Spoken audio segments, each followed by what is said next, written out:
Can you touch a bit on that cortisol and that sleep connection to this whole story? Yeah, I actually think the cortisol story is very, very interesting, because what it shows is that it's not simply insulin. There are other hormones, but insulin is probably the major one. If you give somebody synthetic cortisol in the form of prednisone, and we do this all the time, people with asthma, people with lupus, people with rheumatoid arthritis and other autoimmune diseases. So you can take a normal person who has, say, asthma, give them big whacking doses of prednisone because of their asthma, and they'll gain weight. Now, everybody knows this. It's a well-known side effect. And what happens, of course, is that cortisol is one of those counter-regulatory hormones. And so glucose tends to get liberated from your body in response to cortisol. So the problem is that cortisol is not supposed to stay up all the time. Right? It's supposed to go up and then go back down. So if you see a lion, your heart rate shoots up, cortisol goes way up, then you run like hell or you get eaten. Either way, cortisol drops after that, right? So you'll either be dead or you're going to be safe, and then your cortisol is like, phew. So it's not supposed to stay up all the time, but we can do that experimentally. We can do that with prednisone for other reasons, right? It's kind of a side effect.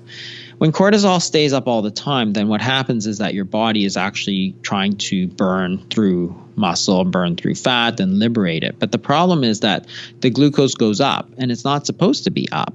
So when you give big doses of cortisol, it stays up all the time, which then winds up causing insulin to go up.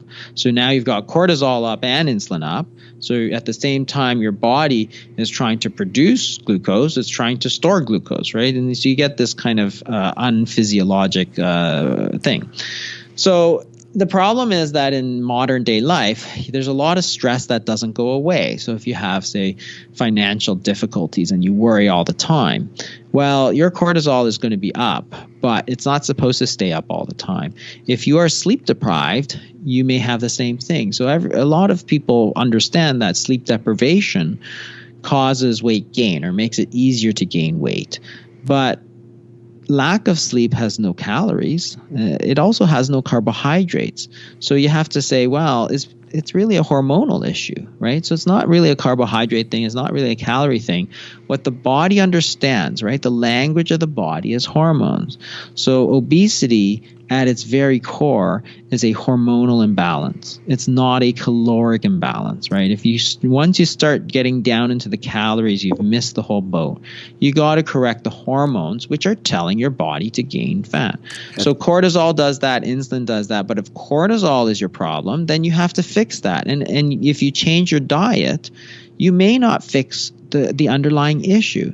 So we see this all the time. People are losing weight, they're doing well, and then they go through a very stressful period in their life for whatever reason, and the weight loss just kind of stops or it goes back up, and they're gaining weight like crazy. And you might say, well, because they're getting comfort food and so on. And I suppose that might be true, but a lot of people swear that it's not. But the stress itself will do it to you. The cortisol itself will do it to you. Absolutely. So this is the interesting thing about that whole issue. And in your book, The Obesity Code, I mean, you go through all this research, which is tremendous. And, a single night of sleep deprivation, you see 37 to 45% increase in cortisol the next morning. 5 nights of sleep restriction, we're seeing a 20% greater output of insulin. And then the effect of these glucocorticoids and cortisol on suppressing adiponectins, which impact body fatness. So it's amazing how all this becomes tied together. And of course, you got some great solutions in there as well. Now, if we shift back to the idea of fasting, and I know apart from the blood sugar and weight loss benefits, there's other benefits as well, isn't there, in terms of cognitive function, some of these anti-aging benefits, inflammatory. Can you touch on those a little bit? Yeah, and that's a lot more theoretical. There's several things. One is in terms of aging, cancer, that kind of thing. There's a process called autophagy, which is where your body breaks down these kind of old, junky subcellular proteins, and it breaks it down and gets rid of them. And everybody thinks that's really bad. They say, oh, you're burning protein. But it's not a bad thing. In fact, it's a good thing, because if you have old, broken down things, you need to get rid of them. You can throw them out. So the body actually self-digests it. and then uses it. So when you eat again, your growth hormone is up and you can rebuild it. So in fact, what you're doing is you're taking down old protein and building new protein. And that's very, very powerful, because in essence, what you're doing is kind of renewing yourself. And it's almost like you're kind of reversing some of the changes of aging. Because if you leave those old junky kind of proteins around, it's kind of like the show Hoarders, right? Where you have these houses full of like old, pizza boxes and stuff. That's what happens when you don't throw stuff out. Well, your body is the same. It's got to throw stuff out sometimes. And the process of autophagy is turned off very quickly by when you eat.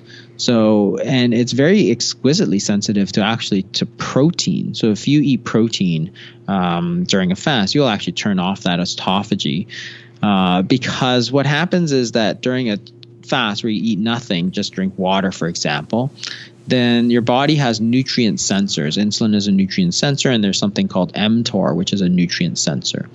And if it senses that you're taking in protein, it will tell the body to stop the autophagy, right? But you want that autophagy to go on because you want to get rid of those old cells. And there's people who have theorized that that will play a very important role to prevent, say, Alzheimer's disease, where you do have a lot of this protein kind of clogging up the brain. There's other people who say that it will get rid of cancer cells in the early stages, for example, because you'll activate, your body's going to want to try and get rid of stuff, which is why these longer fasts used to be called cleanses, right? You're trying to clean out your body from all that old stuff. And it's actually very true. That's exactly what it does.